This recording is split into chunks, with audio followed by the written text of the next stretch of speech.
Vocês falaram de colocar iPhone, né? Teve pessoal que colocou iPhone, já colocou iPhone em foguete, foguetes maiores, e também em balão, para chegar a 30 km de altura, né? Colocar e depois cair de paraquedas. É, o balão é fácil de fazer, né?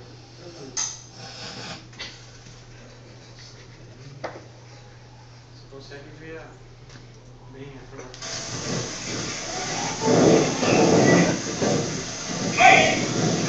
Ó, né, a câmera vem.